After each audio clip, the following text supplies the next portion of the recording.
साईं बाबा साईं बाबा साईं बाबा साईं बाबा साईं बाबा साईं बाबा साईं बाबा साईं बाबा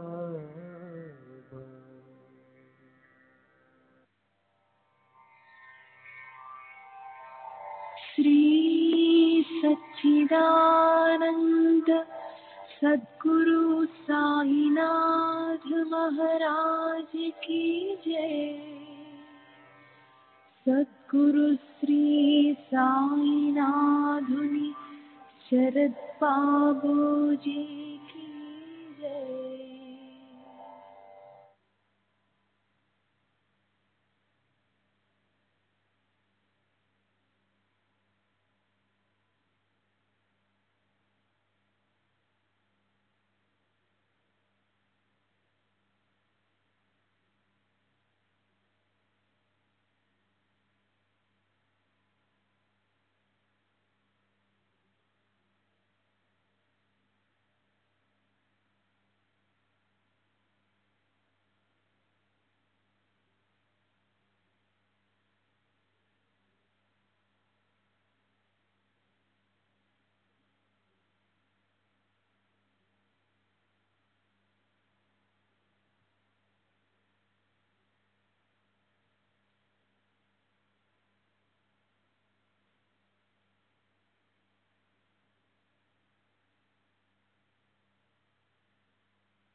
श्री सच्चिदानंद सद्गुरु साईनाथ महाराज की जय। सद्गुरु श्री साईनाथुनि शरद बाबू जी की जय।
श्री सच्चिदानंद सद्गुरु साईनाथ महाराज की जय। सद्गुरु श्री साईनाथ शरद बाबू जी की जय। శ్రీ సాయినాథాయ నమః. శ్రీ సాయి సచ్చరిత్రము 41వ అధ్యాయం. సాయి కథలలోని మహిమ ఇదే. శ్రోతలే పూర్వకథను గుర్తుంచుకుని వినటానికి సిద్ధంగా ఉన్నారు కనుక శ్రద్ధగా శ్రవణం చేయండి. శ్రోతలను ప్రోత్సాహపరచని అవసరం లేదు. కథామృత పానానికి శ్రోతలే ఏకాగ్ర మనసుతో సావధానులై ఉండగా వారిని వినండని ప్రార్థించడం ఎందుకు? గురువు యొక్క మహిమను గానం చేసినా శ్రవణం చేసినా మనసు నిర్మలమవుతుంది. గురు నామాన్ని జపిస్తూ వారిని ధ్యానిస్తే ఆనందాన్ని ఇచ్చే మూర్తిగా ప్రకటమవుతారు. గత అధ్యాయంలో ఒకరి వ్రతాల ఉద్యాపన యథావిధిగా ఎలా పూర్తి అయిందో దృష్టాంతంతో సహా చెప్పబడింది. అలాగే సాయి యొక్క చిత్రపటం ఆకస్మికంగా సమయానికి వచ్చి కోరికను పూర్తి చేసిన కథను ఇప్పుడు వినండి. ఒక హోళీ పండుగ నాడు సాయిబాబా నా స్వప్నంలో కనిపించి నేను ఈరోజు భోజనానికి వస్తానని చెప్పి నా మనసులోని కోరికను తీర్చడం. ఈ కథను ఇదివరకే సవిస్తరంగా చెప్పాను. అయితే ఆ బాబా పటం ఆ సమయానికి వచ్చిన చమత్కారాన్ని ఈరోజు శ్రద్ధగా వినండి. ఆ కథను అలీ మహమ్మద్ చెప్పగా నాకు పరమ ఆశ్చర్యం కలిగింది. ఇది కూడా అత్యంత వినోదకారకమైన బాబా లీలయే. ఈ ఆలియే ఆ హోళీ రోజున మధ్యాహ్నం మేము సరిగ్గా భోజనానికి కూర్చున్న సమయాన బాబా పటాన్ని తెచ్చి నన్ను ఆనందింపజేశాడు. ఇది జరిగిన కథ. ఇప్పుడు శ్రోతలు పావనమైన సాయి చరిత్రలోని తరువాతి కథను శ్రద్ధగా వినండి. రసభరితమైన ఈ కథను వినడానికి శ్రోతలు ముందుగానే సావధానంగా ఉన్నారు. వక్త సాయి చరణాలలో లీనమై ఉన్నాడు. సాయి చరిత్ర మహిమాన్వితమైనది. బాబా మూర్తిభవించిన పరోపకారం. వారు పరోపకారం కొరకు తమ శరీరాన్ని శ్రమ పెడతారు. ఎప్పుడూ నిర్వైర భావంతో సత్కర్మలనే చేస్తారు. మంచి గాని చెడు గాని ఎటువంటి పరిస్థితులలోనైనా శరీర కర్మలు శరీరాన్ని విడువవు. కనుక మనోవృత్తిని ప్రేమపూర్వకంగా గురుచరణాల వైపు మరలించాలి. అప్పుడు గురువు ఎలా తమ భక్తుల యోగక్షేమాలను అవిశ్రామంగా చూస్తారు అన్న విషయాన్ని గురుచరణాలయందు ప్రేమ ఉంచి గమనించండి. అత్యుత్తమమైన అనుభవాన్ని పొందండి. అటువంటి ఉత్తమ స్థితి కోరితే లభించేది కాదు. గురువును కీర్తిస్తే ఆరాధిస్తే లభిస్తుంది. మహాప్రయత్నంతో లభించినది కూడా గురు కృపాబలంతో ప్రాప్తిస్తుంది. దురభిమానంతో బాబాను పరీక్షించాలని వచ్చిన వారంతా కూడా అభిమానాన్ని వదిలి దర్శనానందంతో సుఖంగా వెళ్లారు. యశస్సు, స్త్రీ, ఔదార్యం, జ్ఞానం, వైరాగ్యం, శాంతి ఈ షడ్గుణ ఐశ్వర్యాలు సంపూర్ణంగా ఉన్న నారాయణుని వలె సాయిబాబా సంపూర్ణ భగవంతుడు. మనం ఎంతటి భాగ్యవంతులం! చైతన్యం కలిగిన సాయిబాబా ఏ పూజార్చనలు భజనలు లేకుండానే మనకు దర్శనమిస్తున్నారు. భక్తి ఉంటేనే భగవంతుడు అని అంటారు. మనకు భక్తి ఉందా? లేదు. అయినా ఈ సాయి మహారాజ్ దీనిలో ఏడ దయా స్వభావాన్ని కలిగి ఉన్నారు. ఆలీ చెప్పిన కథనంతా శ్రోతలు వింటే సాయి యొక్క శక్తి మరియు వారి లీలా మహాత్మ్యం అవగతమవుతాయి. ఒకరోజు ముంబై నగరంలో దారి వెంట నడుస్తుండగా అందమైన పటాలను అమ్ముతున్న వ్యాపారిని చూశాను. అవలియాలవి, మహాత్ములవి, సత్పురుషులవి అనేక రకాల అందమైన పటాలున్నాయి. అందులో ఎవరెవరు ఉన్నాయి అని వారిని చూడాలనిపించింది. అందువలన ఒక్కొక్క పటాన్ని చూస్తుండగా అన్నిటికంటే ఆకర్షణీయంగా ఉన్న ఈ పటం నాకు నచ్చింది. పైగా వారు నా ఆరాధ్య దైవం. అసలే నాకు సాయి అంది అభిమానం. వారి పటం నా కళ్ళెదుట పడేసరికి తీసుకోవాలని కోరిక కలిగింది. వెంటనే వెలను చెల్లించాను. తర్వాత ఆ పటాన్ని ఇంటికి తీసుకుని వచ్చి గోడకు తగిలించాను. బాబాపై నాకు చాలా ప్రేమ. రోజు ఆనందంగా దర్శనం చేసుకునేవాడిని. మీకు ఫోటోని ఇచ్చిన 3 మాసాలకు ముందు నా ఆరోగ్యం బాగాలేక నా బావమరిది వద్ద ఉండేవాడిని. నూర్ మహమ్మద్ పీరుబాయ్ నాకు బావమరిది. నా కాలు వాచిపోగా శస్త్రచికిత్స జరిగింది. ఆ అనారోగ్య పరిస్థితిలో నేను 3 నెలలు అతని వద్దే ఉన్నాను. ఆ 3 నెలలు నా ఇంట్లో ఎవరూ లేరు. ప్రసిద్ధులైన బాబా అబ్దుల్ రహమాన్, మౌలానా సాహెబ్, మహమ్మద్ హుస్సేన్, సాయిబాబా మరియు తాజుద్దీన్ బాబాలు ఆ స్థలాన్ని విడవలేదు. వీరందరివి మరియు ఇతరుల పటాలు కూడా నా ఇంట్లో చక్కగా గోడపైన ఉండేవి. కాలచక్రం వీరిని కూడా వదిలిపెట్టలేదు. నేను అక్కడ ఆ పరిస్థితిలో ఉన్నప్పుడు పటాలకు శని పట్టింది. ఎందుకో సృష్టింపబడిన ప్రతి వస్తువు నశించక తప్పదులా ఉంది. అటువంటి పరిస్థితుల్లో సాయిబాబా మాత్రం ఆ దుస్థితిని ఎలా తప్పించుకున్నారన్న విషయం నాకు ఇంతవరకు ఎవరూ చెప్పలేకపోయారు. ఈ విషయంలోని పూర్తి కథను వింటే మీకు ఆశ్చర్యం కలుగుతుంది. అంతుపట్టని బాబా లీలలు స్థిర చర్యాలలో వ్యాపించి ఉన్న వారి శక్తి తెలుస్తుంది. బాబా అబ్దుల్ రహమాన్ అనే సాధువు యొక్క చిన్న పటం మహమ్మద్ హుస్సేన్ తారియా అన్న వారి వద్ద ఉండేది. అతడు నాకు ఒక ప్రతిని చాలా ఏళ్ల క్రితం ఇచ్చాడు. నేను దానిని నా బావమరిదికి ఇచ్చాను. ఎందుకంటే అతడు బాబా అబ్దుల్ రహమాన్కు అంకితమైన వాడు. 8 ఏళ్ల వరకు పటం అతని బల్ల సొరుగులో ఉంది. ఒకసారి అకస్మాత్తుగా కనిపిస్తే దానిని ముంబైలోని అంగడికి తీసుకుని వెళ్ళాడు. అబ్దుల్ రహమాన్ నిలువెత్తు సైజులో పటాన్ని అందంగా తయారు చేయించాడు. దానిని తీసుకుని వెళ్లి వారికి బహుకరిస్తే వారు ప్రసన్నులు అవుతారని తలచాడు. అటువంటి మరిన్ని కాపీలను తీయించి ఆప్తులకు, మిత్రులకు పంచాడు. నాకు కూడా ఒక కాపీని ఇవ్వగా నేను దానిని గోడకు తగిలించాను. తరువాత నూర్ మహమ్మద్ అందమైన ఆ పటాన్ని అబ్దుల్ రహమాన్ దర్బార్లో వారికి సమర్పించాలని అనుకున్నాడు. కానీ అతని మనసును తెలుసుకుని ఆ పటాన్ని చూడగానే అబ్దుల్ రహమాన్ అత్యంత కోపంతో అతనిని కొట్టాలని లేచాడు. అంతేకాదు అతనిని అవమానపరిచి అక్కడి నుండి తరిమేశాడు. దాంతో అతనికి చాలా దుఃఖం కలిగింది. బాగా చింత పట్టుకుంది. దీనంగా, ఉదాసీనతతో, బాధతో డబ్బు పోయింది. గురు కృపకు దూరమయ్యాను. గురు కృపాపాత్రుడైన నేను ఇప్పుడు గురువు కోపానికి కారణమయ్యాను అని ఆలోచించి అనుమానాలతో ఆ పటాలను నీటిలో ముంచనారంభించాడు. ఇక ఈ సాధువుల పటాలు ఇంట్లో ఉంచరాదు. దీనివల్లనే గురువు ప్రేమకు దూరమయ్యాను. అనవసరమైన ఈ పని ఎందుకు? ఈ పటాల కారణంగా మా గురువు నన్ను కోపగిస్తారు. నాకు హాని కూడా కలగవచ్చు. వాటితో నాకు పని లేదు. ప్రతిమలను, పటాలను పూజించడం గురువుకి ఇష్టం లేదు. వారికి కోపాన్ని తెచ్చిన ఆ పటాల వలన నాకేం ప్రయోజనం? ఆ పటాలను తయారు చేయించడానికి చాలా డబ్బు ఖర్చు అయింది. అయినా ఇప్పుడు వాటిని నీటిలో వదిలిపెట్టడం తప్ప మరో గత్యంతరం లేదు అని ఆలోచించి నా బావుమరిది పటాలను ఎవరడిగినా ఇవ్వకుండా వారిని తీసుకుని నేరుగా హార్బర్కి వెళ్ళాడు. నేరుగా అపోలో బందరు వద్దకు వెళ్ళి ఒక నావను అద్దెకు తీసుకుని సముద్రంలో కొంత దూరం వెళ్ళి చివరకు వారిని నీటిలో వదిలివేశాడు. అంతటితో ఆగలేదు. బాంద్రాకు వచ్చి మరల అదే పని మొదలుపెట్టాడు. ఆప్తులను బంధువులను ప్రార్థించి పటాలను అడిగి తీసుకున్నాడు. అబ్దుల్ బాబా కోపగించారు కనుక ఆ పటాలు ఎవరి వద్ద ఉన్నా వారిని తిరిగి ఇవ్వాలి, ఎందుకంటే వారిని నీటిలో విసర్జించాలని ప్రార్థించాడు. శ్రీ సచిదానంద సద్గురు సాయినాథ్ మహారాజ్ కీ జై. సద్గురు శ్రీ సాయినాథ్ శరద్ బాబూజీ కీ జై.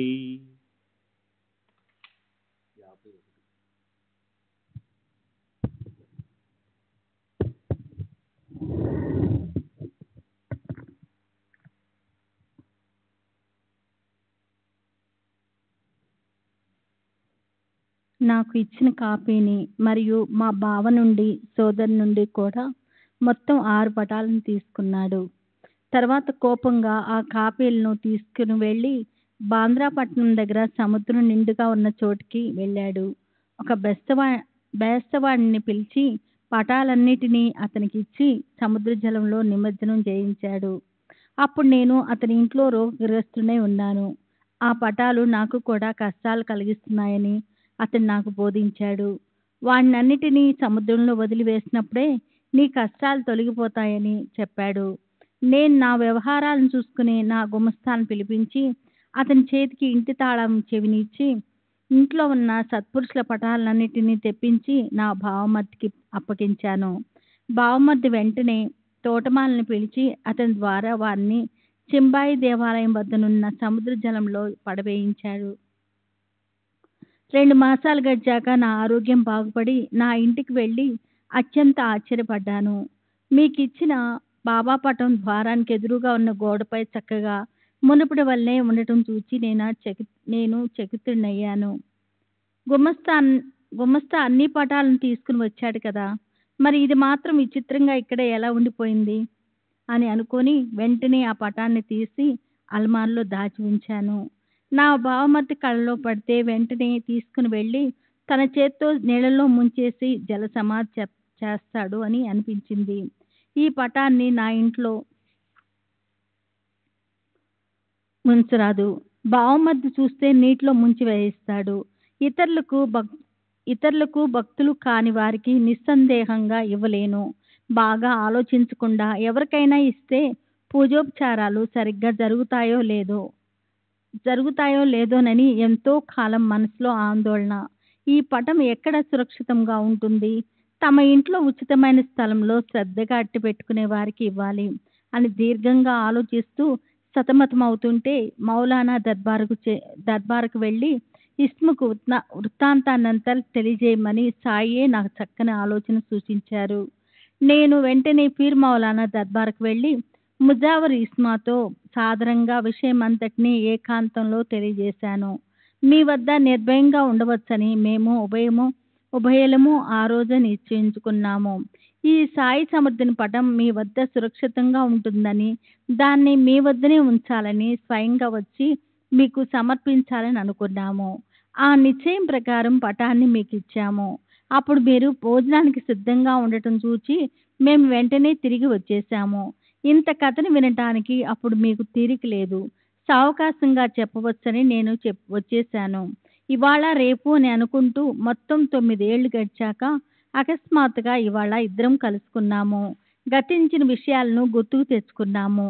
మీ వింత స్వప్నం గురించి మీరు చెప్పారు. ఇది నా అపూర్వ కథతో సంబంధం కలిగి ఉంది. నిజంగా ఈ లీల అద్భుతమైంది కదూ. ఇప్పుడు శ్రోతలు మరో కథను సావధాన చిత్తులై వినండి. ప్రేమికులైన భక్తులను బాబా అత్యంత ప్రేమతో ఎలా చూసేవారు? పరమార్థమందు నిజమైన శ్రద్ధ గల వారి యందు బాబాకు చాలా అభిమానము. అట్టి వారి సకల కష్టాలను తొలగించి వారికి ఆత్మానందాన్ని ప్రసాదిస్తారు. ఈ విషయంలోని మధురమైన అనుభవం బాలాసాహెబ్ దేవు కోరికను తీర్చి అతని వ్రతాన్ని నెరవేర్చి అతని భక్తిని ప్రసాదించారు. పగలు ఉద్యోగం చేయకపోతే దేవుకు జీవనం గడవదు. కానీ రాత్రిపూట పరమార్థ సాధనకు ఇబ్బంది ఎందుకు ఉండాలి? ఎంతో కాలం నుండి నిత్యము జ్ఞానేశ్వరిని పఠించాలని దేవు కోరిక. కానీ ఏదో విఘ్నం వల్ల అతనికి అది సాధ్యం కాలేదు.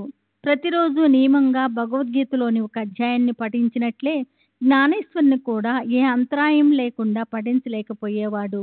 ఇతర గ్రంథాలను నియమంగా చదువుతాడు కానీ జ్ఞానేశ్వరుని పఠించాలన్న అతని కోరిక తీరలేదు. ఒకసారి దేవు 3 మాసాల సెలవు తీసుకొని షిరిడీకి వెళ్ళాడు. అక్కడి నుండి తిరిగి పౌండులోని తన ఇంటికి వచ్చి సుఖంగా విశ్రాంతి తీసుకోవాలనుకున్నాడు. అక్కడ ఇతర కార్యాలు జరిగాయి. నియమంగా చదివే ఇతర గ్రంథాలను పఠించాడు. కానీ జ్ఞానేశ్వరుని పఠించాలన్న అతని కోరిక తీరే కాలం రాలేదు. జ్ఞానేశ్వరుని చేతిలోకి తీసుకోగానే మనసులోని వికల్పాల వల్ల ఊరికే పైనే పఠించడమే కానీ హృదయంలో ప్రేమ ఉప్పొంగేది కాదు. ఎంత తప్పించిపోతున్నా తన నిశ్చయం సిద్ధించడం లేదు. ప్రతిరోజు నియమంగా 5 శ్లోకాలనైనా పఠించలేకపోయేవాడు. ప్రతిదినము 5 శ్లోకాలను చదవాలని నిశ్చయించుకున్నాడు. కానీ అది కూడా నియమంగా చదవటం అతనికి సాధ్యం కాలేదు. అందువల్ల సాయిబాబా ప్రేమగా చదువు అని స్వయంగా ఆజ్ఞాపించినప్పుడే జ్ఞానేశ్వరిని చదవటానికి ఉపక్రమిస్తానని అనుకున్నాడు. అలా సాయి చరణాల యందు విశ్వాసం కలిగి సాయిబాబా ఆజ్ఞాపించినప్పుడే జ్ఞానేశ్వరిని చదువుతానని కృతనిశ్చయంతో ఉన్నాడు. మహోదయ పర్వము రాగా దేవు తన తల్లిని సోదరుని వెంట పెట్టుకొని గురు పూజా వైభవాన్ని చూడటానికి షిరిడీ వచ్చాడు. మీరు నిత్యము జ్ఞానేశ్వరిని ఎందుకు పఠించరు అని అతన్ని జోగు ప్రశ్నించాడు. అప్పుడు దేవు ఇచ్చిన జవాబును వినండి. జ్ఞానేశ్వరిని పఠించాలని నాకు చాలా కోరిక, కానీ అది సిద్ధించటం లేదు. ఇక బాబా చదువు అని ఆజ్ఞాపిస్తే అప్పుడే చదువుతాను. అప్పుడు జోగు జ్ఞానేశ్వరి గ్రంథాన్ని తీసుకుని వచ్చి సాయిబాబా చేతితో ఉంచితే నాకు వారు చదువు అని నీకు తిరిగి ఇస్తారు అని ఉపాయం చెప్పాడు. నాకు అటువంటి యుక్తి అవసరం లేదు. నా మనసు బాబాకు తెలుసు. నా కోరికను ఎందుకు తీర్చరు? స్పష్టంగా చదువు అని వారే చెప్తారు అని అన్నాడు. సాయి సముద్రని దర్శనం చేసుకున్నప్పుడు దేవు వారికి ₹1 సమర్పించాడు. బాబా ఒకటే ఎందుకు 20 తీసుకురా అని అతనికి చెప్పాడు. దేవు ₹20 తెచ్చి ఇచ్చాడు. రాత్రి బాలకరాముని కలిసినప్పుడు దేవు అతన్ని బాబా కృపను ఎలా పొందావు అని పూర్వపు సంఘటన గురించి ప్రశ్నించాడు. రేపు హారతి ముగిసిన తర్వాత నీకు మొత్తం చెప్తానని అతడు మాట ఇవ్వగా దేవు సరేనని అన్నాడు. రెండవ రోజు దేవు మరలా మసీదుకు బాబా దర్శనానికి వెళ్ళగా బాబా అతన్ని ₹20 అడిగారు. దేవు సంతోషంగా ఇచ్చాడు. అక్కడ చాలా జనం మూగి ఉండటం గమనించి దేవు చాటుగా ఒక ప్రక్కన ఉన్నాడు. బాబా ఈ జనంలో ఇరుకు స్థలంలో అతను ఎక్కడున్నాడు అని ప్రశ్నించారు. దేవు బాబా ఇదిగో నేను ఇక్కడ ఉన్నాను అని జవాబిచ్చాడు. అప్పుడు బాబా సరే ఏడే ఎందుకు ఇచ్చావు అని అడిగారు. దేవు 20 ఇచ్చాను బాబా అని చెప్పాడు. మరి డబ్బెవరిది అని బాబా ప్రశ్నించగా మీదే బాబా అని దేవు చెప్పాడు. మరి నువ్వెందుకు పారిపోతున్నావు? రా, ఇలా దగ్గరకు రా, నా వద్ద ప్రశాంతంగా కూర్చో అని అన్నారు.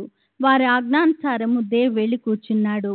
నిత్య నియమానుసారము హారతి అయిపోగానే భక్తులు తమ బస్తలకు వెళ్ళిపోయారు. దేవు బాలకారామును కలుసుకున్నారు. దేవు మరలా అతన్ని పూర్వపు విషయాన్ని అడిగాడు. అలా దేవు అతన్ని జరిగిన దాన్ని అడగగా అతడు అంతా చెప్పాడు. బాబా నిన్ను ఉపాసనలో ఎలా నియమించారు? బ్రహ్మచింతన ఎలా చేయాలో నీకు తెలియజేశారా? నా జిజ్ఞాసను తీర్చు అని ప్రార్థించాడు. శ్రీ సచ్చిదానంద సద్గురు సాయినాథ్ మహారాజ్ కీ జై. సద్గురు శ్రీ సాయినాథ్ శరత్ బాబూజీ కీ జై.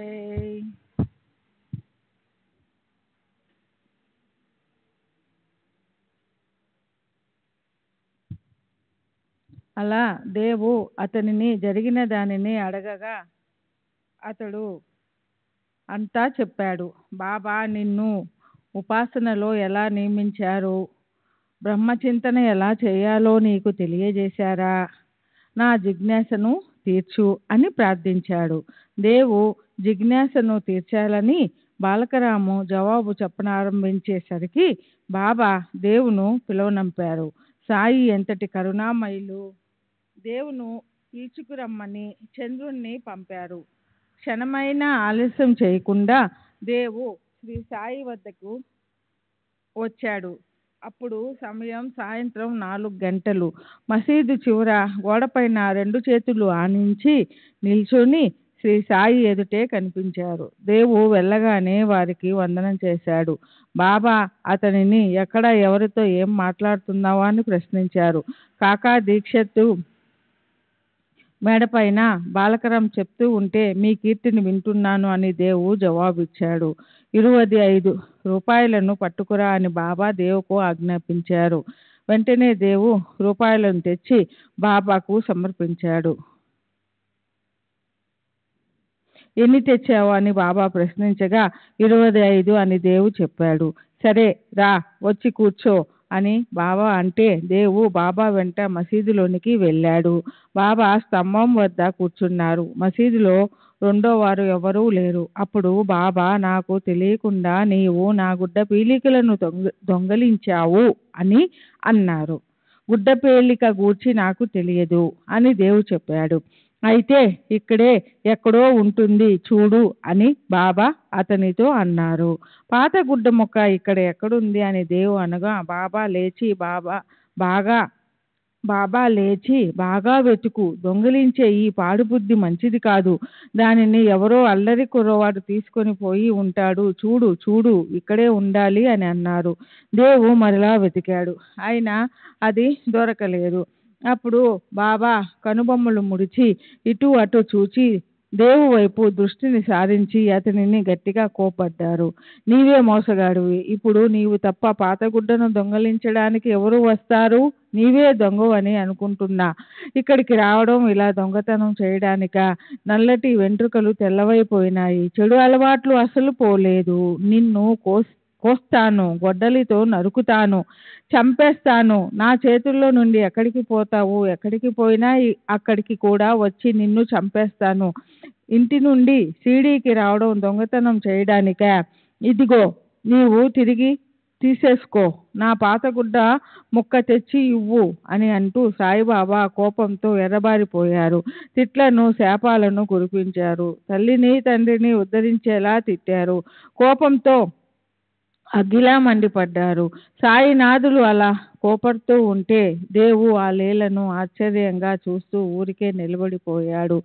అక్కడ దేవు ఒక్కడే ఉన్నాడు. ఇప్పుడు దెబ్బలు తినే వంతు వచ్చినట్లు ఉంది. ఈ విశ్వరూప దర్శనం ఎంత అందమైనది అని తనలో తలచి ఆనందించాడు. ఒంటరిగా బాబా చేతిలో చిక్కాను, సటకా తీసుకొని కొడతారేమో కూడా, వారికి తోచినట్లుగా చేయని అని అనుకున్నాడు. కానీ ఆ చింకిగుడ్డ విషయం ఏమిటో దేవుకు ఏం అర్థం కాలేదు. పో, ఇక్కడి నుండి వెళ్ళిపో అని బాబా అనగానే దేవు మెల్లగా మెట్ల దగ్గరకు జరిగాడు. నేను చింకిగుడ్డలోని అంతరార్థాన్ని తెలుసుకోగల సమర్థుణ్ణి కాను, కానీ సాయి కృప కలిగినప్పుడు దానిని శ్రోతలకు మనవి చేస్తాను. ఒక పావుగంట గడిచాక దేవు బాబా ఎదుటికి వెళ్ళాడు. బాబా యొక్క తిట్ల కేకలు ఇంకా సాగుతూనే ఉన్నాయి. పైకి ఎందుకు వచ్చావు అని అడిగాడు.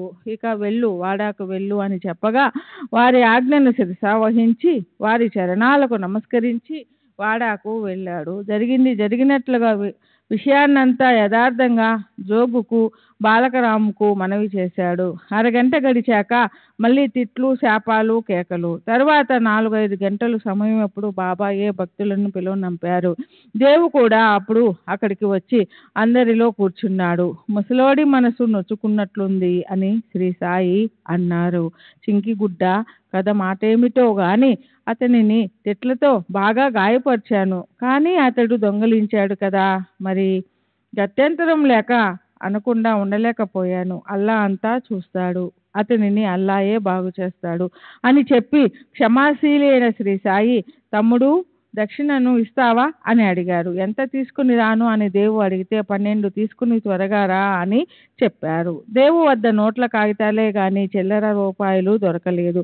ఆ విషయాన్ని బాబాతో చెప్పగా, పోనీలే, నాకు ఇప్పుడు అవసరం లేదు, ఉదయం నీవు 2 సార్లు ఇచ్చావు కదా, నాకు అది గుర్తులేదు అని అన్నారు. అయినా దేవు రూపాయలను తెచ్చి బాబాకు ఇచ్చి వారి పాదాలకు వందనం చేశాడు. అప్పుడు బాబా ఏమి అన్నారో వినండి. ఏరా, నీవు ఏం చేస్తున్నావు అని దేవును ప్రశ్నించారు.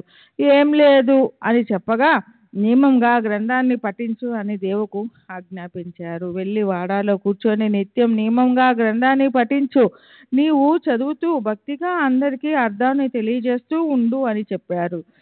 నీకు చక్కటి జరీ శాల్వాను ఇవ్వడానికి నేను ఇక్కడ కూర్చొని ఉండగా చింకి గుడ్డలను దొంగలించడానికి ఎందుకు పోతావు? నీకు ఈ దొంగతనపు అలవాటు ఏమిటని అడిగారు.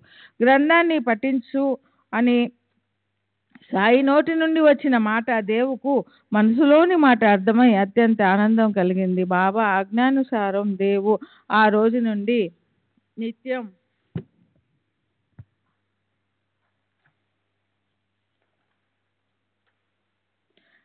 జ్ఞానేశ్వరిని పఠిస్తూ అర్థాన్ని తెలియజెప్పన ఆరంభించాడు. నా కోరిక ప్రకారం బాబా ఆజ్ఞ లభించింది. దాంతో నా చింత వదిలింది, ప్రతిజ్ఞ నెరవేరింది. ఇక నుండి జ్ఞానేశ్వరిని చదివితే పారాయణంలో నియమం ఏర్పడుతుంది. ఇప్పుడు నేను గురు ఆజ్ఞాబద్ధుడను. ఇక జ్ఞానేశ్వరుడు నాకు ప్రసన్నమైనట్లే. ఇంతవరకు జరిగిపోయింది పోనీ, ఇక ముందు శ్రద్ధాపూర్వకంగా పఠిస్తాను. నా మనసే నాకు సాక్షి. ఆ పైన సాయి ఆజ్ఞా ప్రమాణం. ఆజ్ఞాబలంతో ఇక మీద నా గ్రంథ పారాయణ నిర్విఘ్నంగా జరుగుతుంది. బాబా మీకు సాష్టాంగ నమస్కారం చేస్తున్నాను. అనన్య భావంతో శరణ్యొచ్చిన ఈ బిడ్డను మీ ఒడిలోనికి తీసుకొని నాతో చదివించండి. చింకి గుడ్డ ఏమిటో నాకు అర్థమయ్యింది. అంటే నేను బాలకరాంను అడగడం అది బాబాకు నచ్చలేదు. కనుకనే బాబా కోపడ్డారు. ఉపాసన గురించి, పరబ్రహ్మ చింతన గురించి నీకు బాబా ఎలా బోధించారని నేను బాలకరాంను అడగడం బాబాకు అసలు నచ్చలేదు. ఆ విషయాలన్నీ తెలియజేయడానికి నేను ఇక్కడ తత్పరతో ఉండగా ఇతరులను అడగడం ఎందుకు అని వారు నన్ను బాధ పెట్టారు అని అనిపిస్తుంది. బాధించడం అన్న మాట కఠినంగా ఉంది. భక్తుల కోసం ప్రేమను కురిపించే బాబా కలలో కూడా భక్తుల బాధను చూడలేరు. బాబాకు బాధించడం అనే మాటే వర్తించదు. నన్ను వారు బాధ పెట్టలేదు, నాకు నేర్పించారు. నీ మనసులోని కోరికలను నేను స్వయంగా తీర్చాలి. కనుక ఎప్పుడు దొంగలించవలసిన పని లేదు. సాయిబాబా పైకి క్రోధం ఆవేశించినట్లు కనిపిస్తారు, లోపల ఎప్పుడూ ప్రసన్నంగా ఉంటారు. పైకి సంతాపంతో బాధపడుతున్నట్లు కనిపించిన వారు లోపల సంతృప్తితో ఆనందంగా ఉంటారు. లౌకిక రీత్యా పైకి కోపాన్ని చూపించిన లోపల పరమ ఆనందంలో ఉంటారు. అటువంటి సాయి లీలల వైభవాన్ని గానం చేయడానికి ఎంతో భాగ్యం ఉండాలి. తమ స్వార్థాన్ని సాధించుకోవాలని తపన పడేవారు తమ శ్రేయస్సునే అభిలషిస్తారు. కనుక తిట్లను పుష్పవృష్టిలా భావిస్తారు. కఠోరంగాను అశ్లీలంగాను ఉన్న మాటలు దేవు మనసును విచలితం చేయలేదు. ప్రేమతో నిండిన అతని మనసుకు పువ్వులతో కొట్టినట్లు అనిపించింది. ఆవు పొదుగు బాగా పాలతో నిండి ఉన్న ఆ పాలు భాగ్యవంతులకే లభిస్తాయి. జోరీగలు పొదుగు వద్దనే ఉంటాయి, కానీ వానికి మురికి రక్తమే ప్రాప్తి. కమలాలున్న సరోవరంలో కప్పలు ఉంటాయి, కానీ ఆ కమలాల మకరందాన్ని తుమ్మెదలు దోచుకుంటే దౌర్భాగ్యపు కప్పలకు బురదయే ఆహారం. తుమ్మెదల భాగ్యానికి అంతు లేదు. అట్లే మీరు భాగ్యవంతులు. మనం పరస్పరం కలుసుకున్నాం. మీకు తోచిన వారిని అడగండి, మీ సంశయాలను తీర్చుతాను అని సాయి చెప్పారు. నా మొండితనాన్ని చూడండి. బాబా స్వయంగా చదువు అని చెప్పే వరకు జ్ఞానేశ్వరి గ్రంథాన్ని తెరవను అన్న నా పట్టుదలను బాబా తీర్చారు అని దేవు అనుకున్నాడు. తల్లి గారాబంగా తన బిడ్డలను మురిపాలను తీర్చినట్లే ఈ కథ భక్తిని మధురానుభవాన్ని కలిగిస్తుంది. బాబా చదువు అని చెప్పడంతో ఆగలేదు. సంవత్సరం తిరగకుండానే కలలో దర్శనమిచ్చి నా గురించి ఏం అడిగారో వినండి. క్రీస్తు శకం 1914వ సంవత్సరం ఏప్రిల్ 2వ తారీఖున గురువారం తెల్లవారుతూ ఉండగా ఒకసారి స్వప్నంలో వారి అనుగ్రహాన్ని పొందాను. సాయి సమర్థులు స్వప్నంలోనికి వచ్చి మేడపైన కూర్చొని గ్రంథం అర్థమవుతుందా అని అడిగారు. నేను లేదు అని జవాబు ఇచ్చాను. ఎప్పుడు అర్థం చేసుకుంటావు అని మరలా అదే ప్రశ్న. నా కళ్ళల్లో నీరు కారాయి. నేను ఏం జవాబు ఇచ్చానంటే, మీ అనుగ్రహం లేకుండా గ్రంథపఠనం కేవలం శ్రమ, అర్థం చేసుకోవడం అంతకంటే కఠినం అని నేను గట్టిగా చెప్పగలిగాను. బాబా గ్రంథం చదివేటప్పుడు నీవు చాలా తొందరపడుతున్నావు. ఏది నా దగ్గర కూర్చొని చదువు చూస్తాను అని అన్నారు. ఏం చదువును అని అడిగితే ఆధ్యాత్మికతకు సంబంధించినది చదువు అని బాబా ఆజ్ఞ ఇచ్చారు. గ్రంథం తేవడానికి వెళ్తూ ఉంటే వెంటనే కళ్ళు తెరుచుకున్నాయి. అప్పుడు దేవు మేలుకున్నాడు. మేలుకున్నాక తన కళ్ళను గుర్తుకు తెచ్చుకున్నా దేవు మనసు ఎలా ఉంటుందో శ్రోతలు ఆలోచించుకోవాలి. ఒక సంవత్సరం పాటు గమనిస్తూ బాలుడు ఆజ్ఞను పాలిస్తూ నిత్యం గ్రంథం పఠిస్తున్నాడా లేదా అన్న చింత ఎవరికి ఉంటుంది? చెప్పినట్లే చేస్తున్నాడా లేదా? ఏదైనా పొరపాటు చేస్తున్నాడా? ఎక్కడ పొరపాటు చేస్తున్నాడు అని ఎప్పుడు గమనించేవారు ఎవరు? పాఠకులు ఎలా దక్షతతో ఉండాలి, ఎక్కడ విశేష జ్ఞానం కలిగి ఉండాలి అని సాయి మాత తప్ప ప్రత్యక్షంగా ఎవరు గమనిస్తారు? ఇటువంటి సాయి సమర్థుని లీలలను, ఇటువంటి ఆత్మానంద వైభవాన్ని భక్తులు అనేక సమయాలలో అనుభవించడం నేను ప్రత్యక్షంగా నా కళ్ళతో చూచాను. శ్రోతలారా, ఇప్పుడు మనం గురు చరణ కమలాలలో లీనమైపోయి తరువాతి కథా విశేషాలను మరలా విందాము. శ్రీ సాయి సమర్థుని చరణాలను గుర్తు తెచ్చుకొని సద్భక్తితో సాష్టాంగ పడుతున్నాను, వారి శరణు వేడుతున్నాను. దాని ద్వారానే సకల భావ దుఃఖాల నుండి విమోచనం. హేమాడు పంతుకు సాయియే సర్వస్వం, సాయియే స్వార్థం, నిరతిశయ సుఖాన్నిచ్చే సాయియే పరమార్థం, కృతజ్ఞునిగా చేసేది సాయియే అని అతని నిశ్చిత అభిప్రాయం. స్వస్తి శ్రీ సంత సజ్జన ప్రేరితము భక్త హేమాడు పంతు విరచితము అయిన శ్రీ సాయి సమర్థ సచ్చరిత్రలో సాయి కృప అనుగ్రహ దానము 41వ అధ్యాయం సంపూర్ణం. శ్రీ సద్గురు సాయినాథార్పమస్తు. శుభం భవతు. శ్రీ సచ్చిదానంద సద్గురు సాయినాథ్ మహారాజ్ కి జై. సద్గురు శ్రీ సాయినాథుని శరత్ బాబూజీకి శ్రీ సచ్చిదానంద సద్గురు సాయినాథ్ మహారాజ్ की जय. सद्गुरु श्री साईनाथुनि शरद बाबूजी की जय. శ్రీ సాయి సచరిత 42వ అధ్యాయము. శ్రీ గణేశాయ నమః, శ్రీ సరస్వత్యే నమః, శ్రీ గురుభ్యో నమః, శ్రీ కులదేవతాయే నమః, శ్రీ సీతారామచంద్రాభ్యాం నమః, శ్రీ సద్గురు సాయినాథాయ నమః. ఓం నమో సద్గురుదాత శ్రీ గోదాతీర విహార బ్రహ్మమూర్తి కౌపీనాంబర సత్పురుష శ్రేష్ఠ, మీకు నమస్కారము.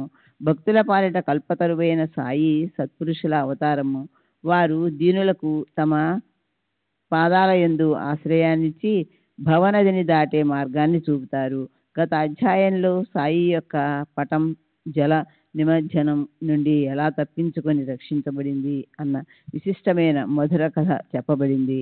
బాబా ఒక భక్తుని కలలో కనిపించి జ్ఞానేశ్వరిని పఠించమని స్పష్టంగా అనుజ్ఞ ఇచ్చి అతని కోరికను తీర్చిన కథను కూడా విన్నారు.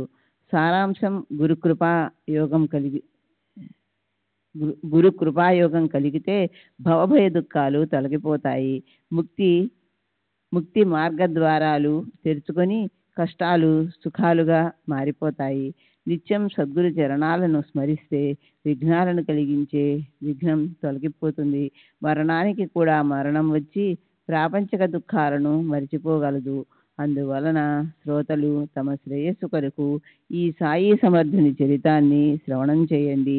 దీనివలన శీఘ్రంగా అత్యంత పావనులవుతారు. ఇప్పుడు ఈ అధ్యాయంలో మనం సాయి యొక్క స్వభావాన్ని, అంటే వారి మనసులోని కాఠిన్యాన్ని లేదా మృదుత్వాన్ని గురించి వర్ణించుకుందాం. ఇంతవరకు ఏకాగ్ర చిత్తంతో బాబా యొక్క లీలలను విన్నట్లే ఇప్పుడు బాబా తమ శరీరాన్ని త్యజించిన వృత్తాంతాన్ని శ్రద్ధగా వినండి. బాబా యొక్క సహవాస సుఖాన్ని అర్ధ శతాబ్దం కంటే ఎక్కువ కాలం అనుభవించి ఆనందించిన షిరిడీ ప్రజలు ధన్యులు. శక సంవత్సరం 1840లో దక్షిణాయన ప్రథమ మాసంలో శుక్లపక్షంలోని విజయదశమి రోజున క్రీస్తు శకం 1918వ సంవత్సరం అక్టోబర్ 15న బాబా శరీరాన్ని వదిలారు. ముసల్మానుల మొహరం నెలలోని 9వ తారీఖున కత్తల్ రాత్రి రోజున సుమారు 3వ సామన మధ్యాహ్నం 2 గంటలప్పుడు బాబా నిర్వాణానికి సిద్ధమయ్యారు. బుద్ధ జయంతి రోజున బుద్ధుని బుద్ధ జయంతి రోజున సాయి యొక్క పుణ్యతిథి. దేవతల జయంతి వలనే సత్పురుషుల పుణ్యతిథి కూడా జరుపబడుతుంది. 12:30 గంటలు గడిచి దశమి కాలం పూర్తిగా దాటిపోయి ఏకాదశి వచ్చింది కనుక సాయి యొక్క నిర్వాణ కాలం ఏకాదశి. సూర్యోదయం నుండి తిథిని పాటిస్తే ఆ రోజు తిథి దశమి. అందువల్ల సాయిబాబా నిర్వాణం విజయదశమిగా భావించి ఆ రోజున ఉత్సవం చేస్తారు. మంగళవారం చాలా ప్రసిద్ధి చెందిన కత్తల్ రాత్రి రోజు అని సాయి మహారాజ్ తమ జ్యోతిని విశ్వజ్యోతిలో ఐక్యం చేశారు. వంగదేశంలో ప్రసిద్ధమైన దుర్గా పూజ పర్వదిన సమాప్తి రోజు ఉత్తర హిందూస్థానంలోని వారందరికీ ఉత్సవ దినం. శక సంవత్సరం 1838 విజయదశమి రోజునే సాయంకాలం ప్రదోష సమయాన బాబా భవిష్యాన్ని సూచించారు. ఆ పూర్వలీలను చెబుతాను, శ్రోతలకు ఆశ్చర్యం కలుగుతుంది. అంతుపట్టని సాయి సమర్థుని మహిమ అందరికీ అర్థమవుతుంది. క్రీస్తు శకం 1916వ సంవత్సరం దసరా పండుగ రోజున సీమోల్లంఘన వేళ సాయంకాలం ప్రజలు పూజ చేసి తిరిగి వచ్చాక అద్భుతమైన లీల జరిగింది. అకస్మాత్తుగా ఆకాశంలో మేఘాలు ఉరుముతుండగా మెరుపులు మెరిసినట్లు బాబా జమదగ్ని స్వరూపాన్ని ప్రత్యక్షంగా ప్రకటన చేశారు. ఉన్నట్టుండి తల రుమాలును కపినీని లంగోటీని కూడా విప్పేసి ధునిలో వేశారు. అసలే ధునిలో అగ్ని ప్రజ్వలంగా ఉంది. తోడుగా అందులో ఆహుతిని వేసేసరికి జ్వాలలు మరింతగా పైకి లేచి భక్తులను కలవరపెట్టాయి. ఇదంతా అనుకోకుండా జరిగిపోయింది. బాబా మనసులో ఏముందో ఏం అర్థం కాలేదు. సీమోల్లంఘన సమయాన వారి క్రోధ వృత్తి చాలా భీతిని కలిగించేలా ఉన్నది. అగ్ని తన తేజాన్ని వెదజల్లింది. బాబా అంతకంటే తేజోవంతంగా కనిపించారు. భక్తుల కళ్ళు మూసుకొని పోగా ముఖాలను త్రిప్పేసుకున్నారు. సత్పురుషులు స్వహస్తంతో అర్పించిన దానిని సేవించి అగ్నినారాయణుడు ప్రసన్నుడయ్యాడు.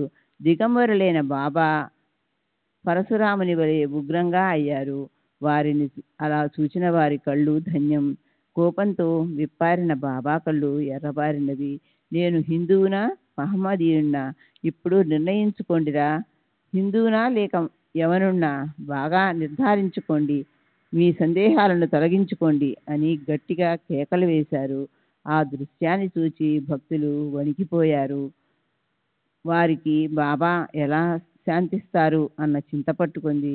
మహావ్యాధిగ్రస్తుడైన బాబా యొక్క భక్త శ్రేష్ఠుడు బాగోజీ సిండే ధైర్యాన్ని పుంజుకొని బాబా సమీపానికి వెళ్ళి వారికి లంగోటీని చుట్టాడు. బాబా, ఇవాళ దసరా పండుగ, సీమోల్లంఘనం రోజున ఇదంతా ఏమిటి అని అన్నాడు. నా సీమోల్లంఘనం ఇదే అని చెప్పి బాబా టపాటపామని సత్కాతో కొట్టారు. ఈ విధంగా బాబా ధుని వద్ద దిగంబర వేషంలో నిల్చున్నారు. ఆ రోజున చావడి ఊరేగింపు ఎలా జరుగుతుందా అని అందరికీ చింత. ఊరేగింపు 9కి జరగాలి, కానీ 10 అయినా బాబా శాంతించలేదు. భక్తులు ఎక్కడి వారు అక్కడే రెప్ప వేయకుండా చూస్తూ తటస్థంగా ఉండిపోయారు. అలా 11 అయింది. అప్పుడు బాబా కాస్త శాంతించి క్రొత్త లంగోటీని కట్టుకుని కపినీని ధరించారు. చావడికి బయలుదేరడానికి గంట మ్రోగింది. ఊరికే కూర్చొని ఉన్న భక్తులు పల్లకీని పూలతో శృంగారించి బాబా ఆజ్ఞానుసారం ప్రాంగణంలోనికి తీసుకువచ్చారు. వెండి దండం, పతాకం, ఇంజామరలు, ఛత్రచామరాది రాజోపచారాలతో అలంకారాలతో రోజు విడిచి రోజు వెడలే ఊరేగింపు బయటికి బయలుదేరింది. సాయినాథ్ మహారాజ్ కీ జై అని ఒకటే కేకలు. ఆ జై జయకారాలు ఎలా వర్ణించడం? అంతటా ఆనందం నిండిపోయింది. అప్పుడు బాబా తెల్లటి శుభ్రమైన రుమాలను తలకు చుట్టుకొని చిలుము పొగాకు సట్కా చేతపుచ్చుకొని అదే సుముహూర్తం అన్నట్లుగా బయలుదేరారు. ఒకరు చత్రం, ఒకరు చామరం, ఒకరు అందమైన నెమలి పించాల దీవెన, మరొకరు గరుడుని చిత్రం ఉన్న పతాకం, ఒకరు దండం పట్టుకున్నారు. ఈ విధంగా బాబా సీమోల్లంఘన మిషతో భవసాగర సీమోల్లంఘానికి దసరాయే మంచి ముహూర్తమని అందరికీ సూచించారు. అటు తర్వాత షిరిడీ వారికి బాబా ఒక్కటే దసరా పండుగ చూపించి తరువాతి దసరా ముహూర్తాన తమ శరీరాన్ని ధారార్పణ చేశారు. కేవలం సూచించటమే కాదు, స్వయంగా అనుభవించి చూపారు. తమ శరీరమని శుద్ధ వస్త్రాన్ని ఇదే దసరా రోజున యోగాగ్నికి అర్పించారు. శ్రీ సచ్చిదానంద సద్గురు సాయినాథ్ మహారాజ్ కీ జై. సద్గురు శ్రీ సాయినాథుని శరద్ బాబూజీ కీ జై. సచ్చిదానంద సద్గురు సాయినాథ్ మహారాజ్ కీ జై. సద్గురు శ్రీ సాయినాథుని శరత్ బాబూజీ కీ జై. క్రీస్తు శకం 1918వ సంవత్సరం దసరా పండుగ రోజున సుముహూర్తంగా చేసుకుని తమ ఆత్మను పరబ్రహ్మ స్వరూపంలో లీనం చేశారు. రాస్తూ ఉండగా ఇటువంటిదే బాబా యొక్క మరొక అనుభవం గుర్తుకు వచ్చింది. దీనివల్ల ఇదే విజయదశమి తిథి, బాబా పుణ్యతిథి అని ముందుగానే నిశ్చయమైంది. షిరిడీ పటేలు రామచంద్ర దాదా ఒకసారి చాలా జబ్బు పడ్డాడు. ఆ బాధను భరించలేకపోయాడు. ఏదీ మిగలకుండా అన్ని రకాల చికిత్సలు అయ్యాయి. అతి దుఃఖకరమైన కష్టాన్ని నిగ్రహించుకోలేకపోయాడు. జీవితంపై విరక్తి కలిగింది. పటేలు చాలా బాధపడిపోయాడు. అట్టి పరిస్థితిలో ఒక అర్ధరాత్రి బాబా అతని తలవైపు ప్రకటమయ్యారు. అప్పుడు పాటీలు బాబా పాదాలు పట్టుకొని నిరాశతో, నాకు మరణం ఎప్పుడు వస్తుంది? ఇంత మాత్రం నిశ్చయంగా చెప్పండి. నాకు జీవితంపై అసహ్యం కలిగింది. మృత్యువు కష్టమని అనిపించడం లేదు. చావు ఎప్పుడు నన్ను కలుసుకుంటుందా అని ఎదురు చూస్తున్నాను అని అన్నాడు. అప్పుడు కరుణామూర్తి అయిన బాబా, నీవు ఏ చింత పెట్టుకోకు. నీ గండం గడిచింది. చావు భయం తొలగిపోయింది. వృధాగా ఎందుకురా బాధపడతావు? నీకేం భయం లేదు. నీకు మరణం తప్పింది. కానీ రామచంద్ర, నాకు తాత్యాస్థితి ఆశాజనకంగా కనిపించటం లేదు. సక సంవత్సరం 1840 అనగా 1918 దక్షిణాయనంలోని ఆశ్వయుజ మాసంలో శుక్లపక్షపు విజయదశమి రోజున తాత్యా ముక్తిని పొందుతాడు. ఈ విషయం అతనితో చెప్పవద్దు. దీనినే మనసులో పెట్టుకుని కూర్చుంటాడు. అహర్నిశలు చింతలో క్షీణించిపోతాడు. మరణం ఎవరికీ ఇష్టం ఉండదు. కేవలం 2 సంవత్సరాలే మిగిలాయి. తాత్యాకు సమయం సమీపించింది. రామచంద్రునికి దిగులు పట్టుకుంది. బాబా మాట వజ్రలేపనం వంటిది. తాత్యాకు చెప్పకుండా రహస్యంగా ఉంచాడు. బాలా అనే దర్జీ చెవిన వేసి ఈ విషయం ఎవరికీ తెలియనీయవద్దు అని వేడుకున్నాడు. వారిద్దరికీ చింత పట్టుకుంది. నిజంగానే రామచంద్ర పాటీలు ప్రక్క నుండి లేచాడు. అతని జబ్బు తగ్గింది. రోజులు లెక్క పెడుతూ తెలియకుండానే కాలం గడిచిపోయింది. బాబా చెప్పిన మాటలోని విశేషం సంవత్సరం 1840లోని భాద్రపద మాసం గడిచి ఆశ్వయుజం ప్రారంభమైంది. తాత్యా మంచాన పడ్డాడు. అక్కడ తాత్యా జ్వరంతో జబ్బు పడితే ఇక్కడ బాబాకు చలితో వణుకు పుట్టుకుంది. తాత్యాకు బాబాపై నమ్మకం. బాబాను రక్షించేవారు శ్రీహరి. బాబా దర్శనానికి కూడా వెళ్ళలేకుండా తాత్యా ప్రక్క వదలకుండా ఉన్నాడు. అతడు శరీర బాధను భరించలేకపోతున్నాడు. విశేషమేమిటంటే అంతటి ఆతనలో ఉన్న మనసును బాబాపై ఉంచాడు. నడవలేకుండా కదలలేకుండా ఉన్నాడు. అతని బాధ బాగా పెరిగిపోతూ ఉంది. ఇక్కడ బాబా బాధతో మూలగటం రోజు రోజుకు పెరుగుతూ రెండింతలైంది. అలా వారి బాధ ఆపలేనంతగా అయింది. బాబా సూచించిన రోజు సమీపించింది. బాలాకు రామచంద్ర పటేలుకు ఒళ్ళు చెమటలు పట్టసాగాయి. బాబా చెప్పింది నిజంగానే జరిగేలా ఉంది. తాత్యాకు మంచి లక్షణాలు కనిపించటం లేదు. అతని బాధ అధికమవుతూనే ఉంది అని వారు అనుకున్నారు. శుక్లపక్ష దశమి వచ్చింది. తాత్యా నాడి కొట్టుకోవడం మెల్లగా తగ్గిపోయింది.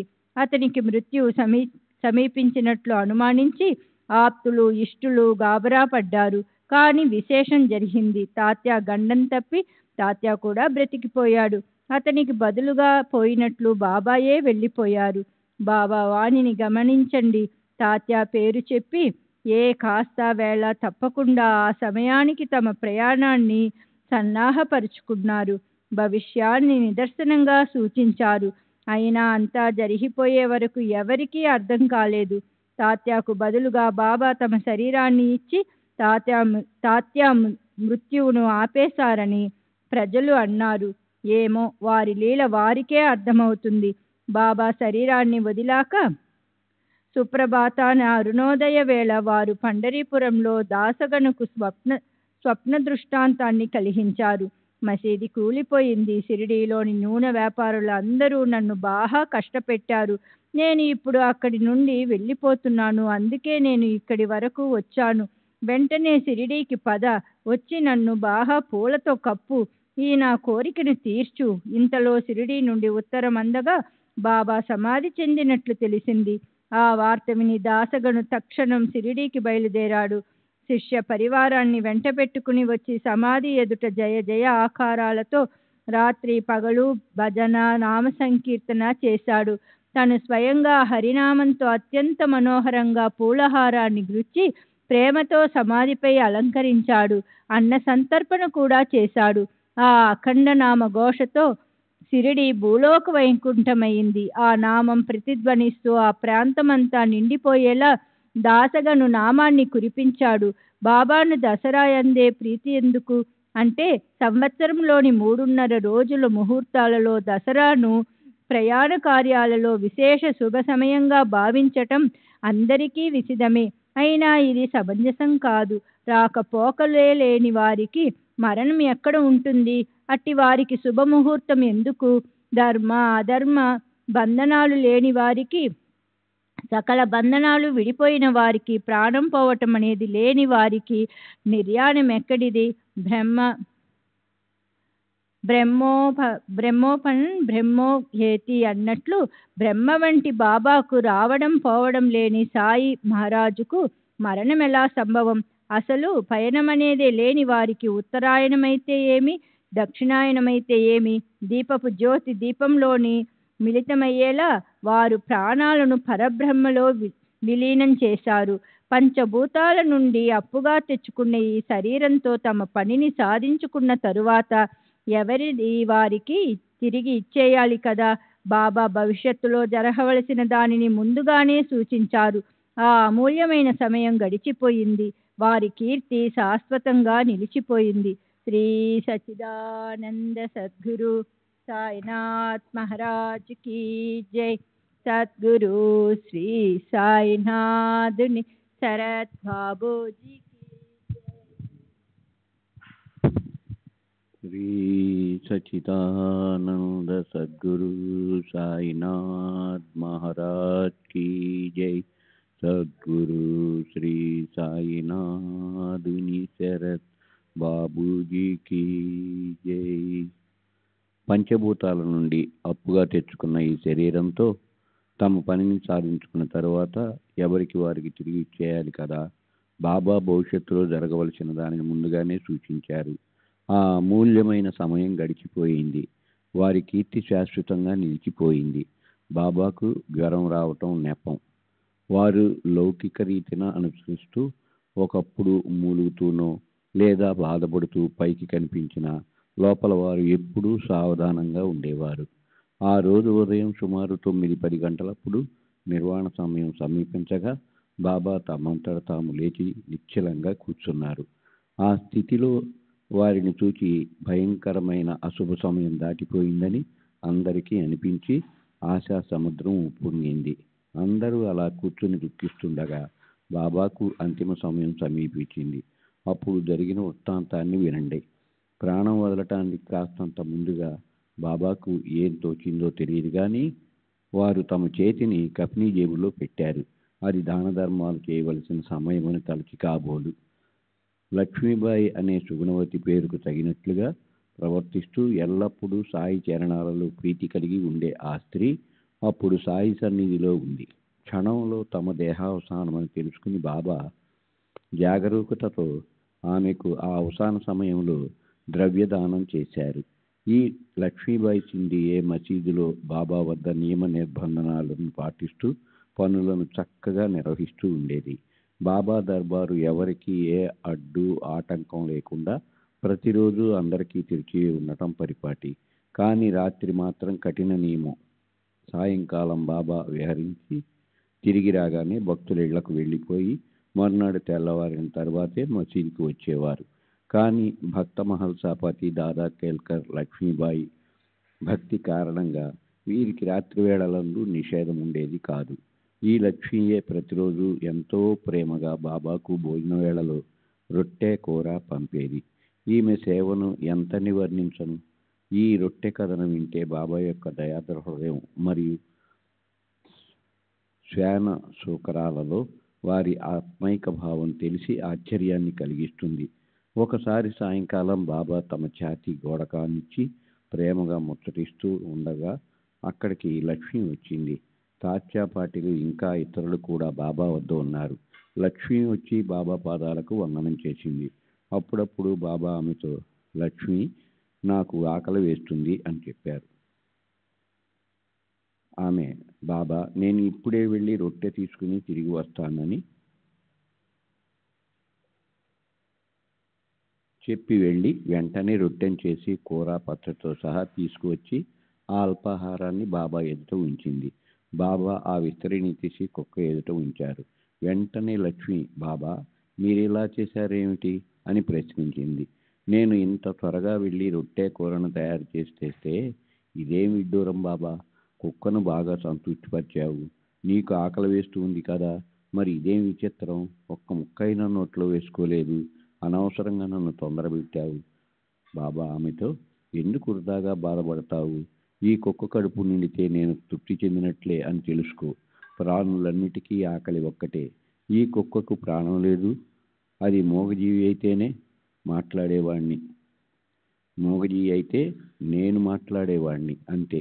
ఆకలిలో భేదం ఉంటుందా? ఆకలితో ప్రాణం విలవిలలాడుతూ వ్యాకుల పడేవారికి అన్నదానం చేస్తే దానిని నా నోటికి అందించినట్లే అని తెలుసుకో. ఈ నా వచనం సర్వత్రా ప్రమాణం అని చెప్పారు. ఇది వ్యావహారిక సందర్భమైన అంతా పరమార్థ బోధ. సాయిబాబా యొక్క ఉపదేశ వచనం ప్రేమరసంతో పరిపక్వమైంది. వారు సులభమైన ప్రాపంచిక భాషల్లో చెబుతూ పారమార్థపు రూపురేఖలను చిత్రీకరిస్తారు. ఎవరి దోషాలను చూడక, ఎవరిని దూషించక భక్తులను సంతోషపెడతారు. వారి ఉపదేశానుసారం అప్పటి నుండి లక్ష్మి ప్రతిరోజు రొట్టె ముక్కలను పాలలో వేసి ప్రేమపూర్వకంగా తెచ్చిపెట్టేది. బాబా కూడా అదే అలవాటుగా ఆమె రొట్టెను ప్రేమతో తినేవారు. ఎప్పుడన్నా ఆలస్యం అయితే బాబాకు ఆ భోజనం రుచించేది కాదు. లక్ష్మి రొట్టె రావడం ఆలస్యమైనప్పుడు భోజన సమయం దాటిపోయినా అందరి పళ్ళేల్లో అన్నం వడ్డించి ఉన్న లక్ష్మి రొట్టె వచ్చే వరకు బాబా నోట్లో ముద్ద పెట్టుకునేవారు కారు. శ్రీ సచిదానంద సద్గురు సాయినాథ్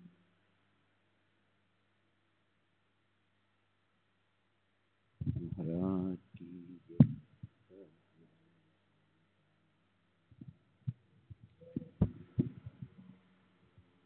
శ్రీ సచిదానంద సద్గురు సాయినాథ్ మహారాజ్ కీ జై. సద్గురు శ్రీ సాయినాథుని శరద్ బాబూజీకి జై. వారి ఉపదేశానుసారం అప్పటి నుండి లక్ష్మి ప్రతిరోజు రొట్టె ముక్కలను పాలలో వేసి ప్రేమపూర్వకంగా తెచ్చిపెట్టేది. బాబా కూడా అదే అలవాటుగా ఆమె రొట్టెను ప్రేమతో తినేవారు. ఎప్పుడన్నా ఆలస్యమైతే బాబాకు ఆ భోజనం రుచించేది కాదు. లక్ష్మి రొట్టె రావటం ఆలస్యమైనప్పుడు భోజన సమయం దాటిపోయినా అందరి పళ్ళాలలో అన్నం వడ్డించి ఉన్నా లక్ష్మి రొట్టె వచ్చే వరకు బాబా నోట్లో ముద్ద పెట్టుకునేవారు కాదు.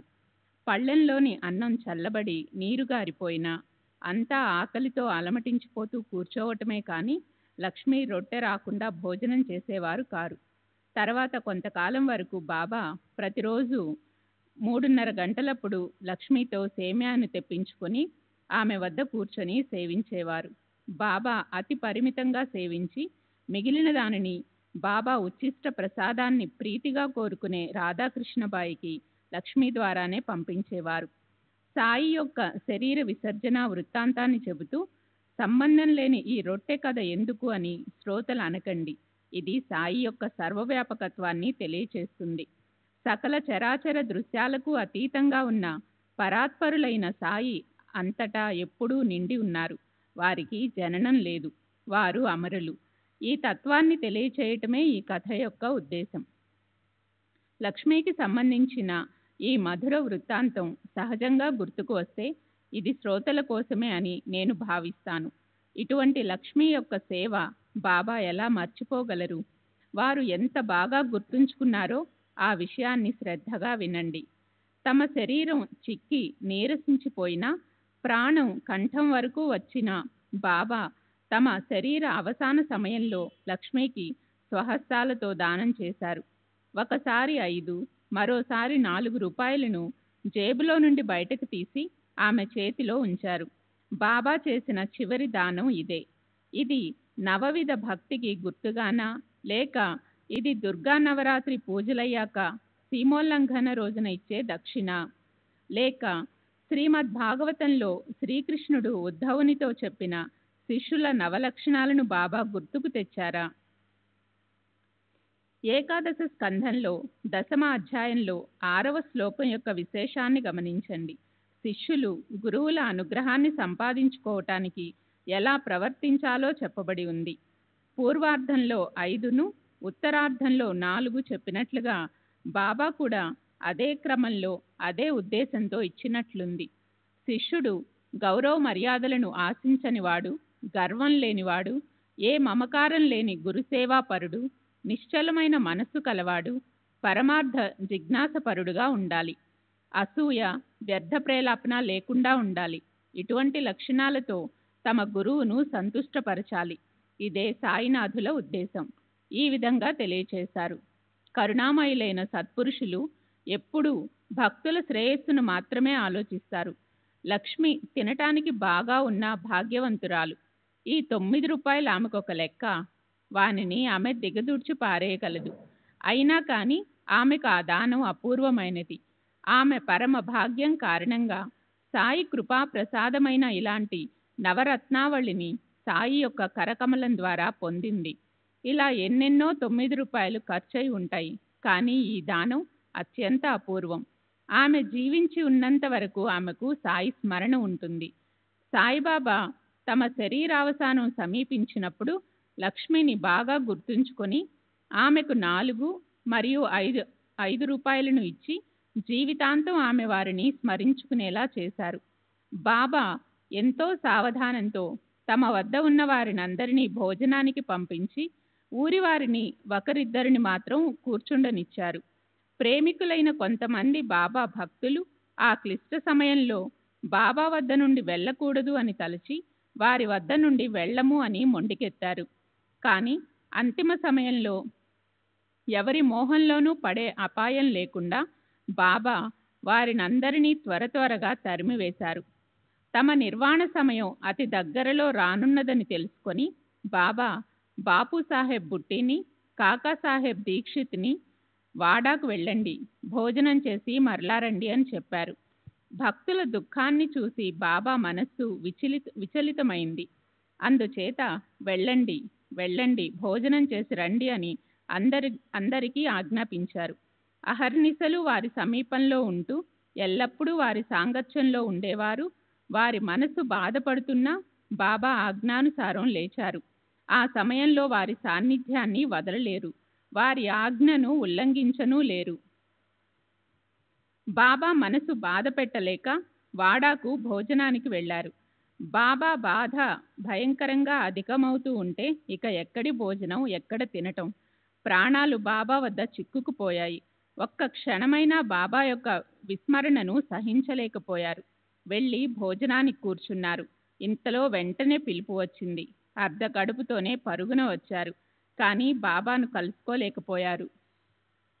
ఆయుర్దాయ తైలం ముగిసిపోగానే ప్రాణజ్యోతి మందగించి బాబా శరీరం బయాజీ అప్పాకోతే ఒడిలో విశ్రమించింది. నేలపై పడిపోయి గాని లేదా నిద్రలో గాని కాక బాబా చక్కగా గద్దెపై కూర్చొని స్వహస్తాలతో దానం ధర్మం చేసి శరీరాన్ని విసర్జించారు. సాయి సమర్థుని మనోగతం ఎవరికీ తెలియదు. శరీరాన్ని విడిచిన తక్షణం వారు బ్రహ్మీభూతులయ్యారు. శ్రీ సచ్చిదానంద సద్గురు సాయినాథ్ మహారాజ్ కీ జై. సద్గురు శ్రీ సాయినాథుని సర బాబూజీ కీ జై.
श्री सच्चिदानंद सद्गुरु साईनाथ महाराज की जय।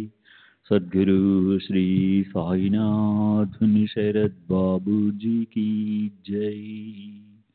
साई रहम नजर करना, बच्चों का पालन करना।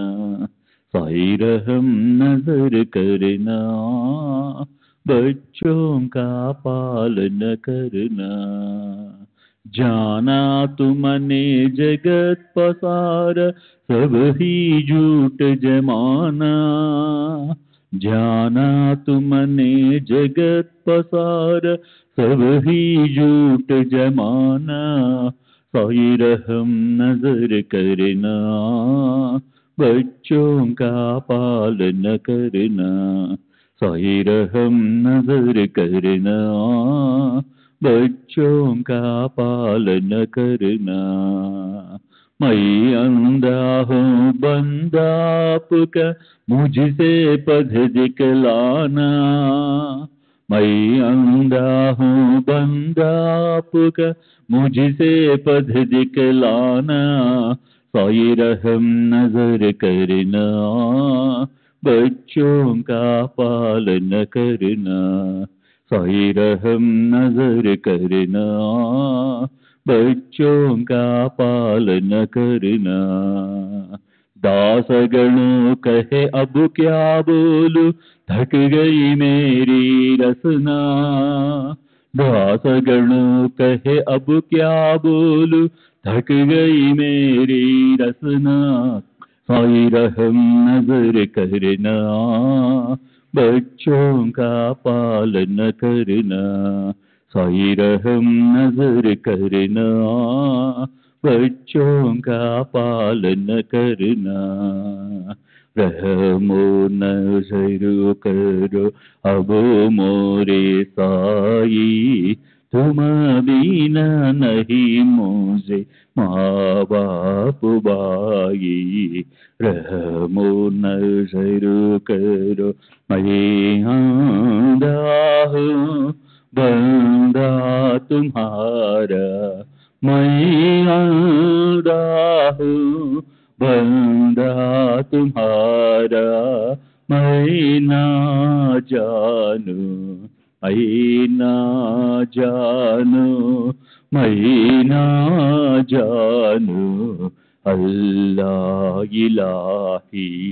रहमो नजर करो रहमो नजर करो अब मोरे साई, तुम बिना नहीं मुझे माँ बाप भाई।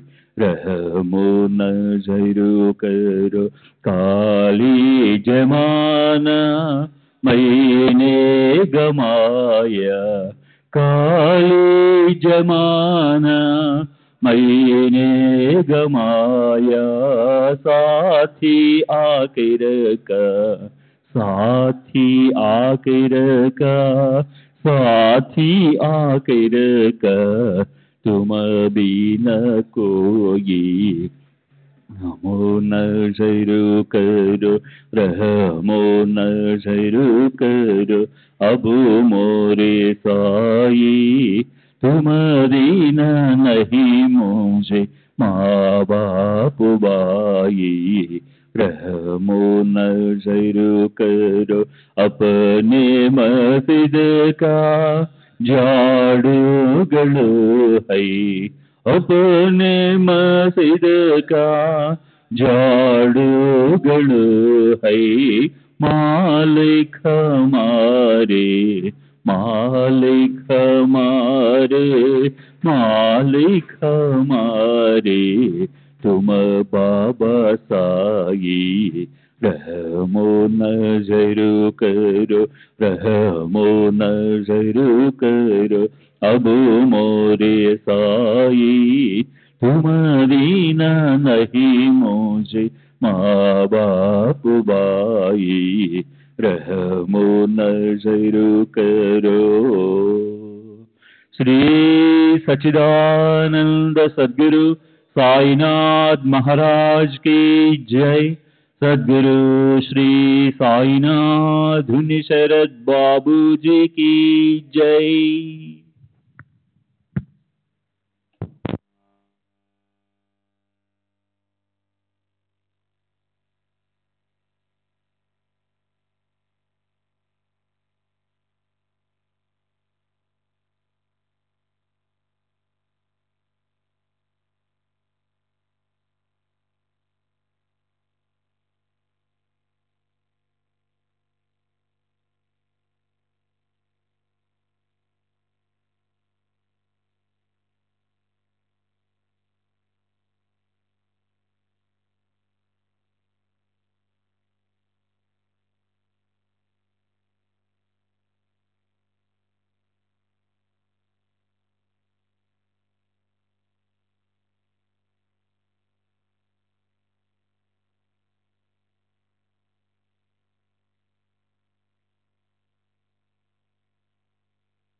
श्री सच्चिदानंद सद्गुरु साईनाथ महाराज की जय।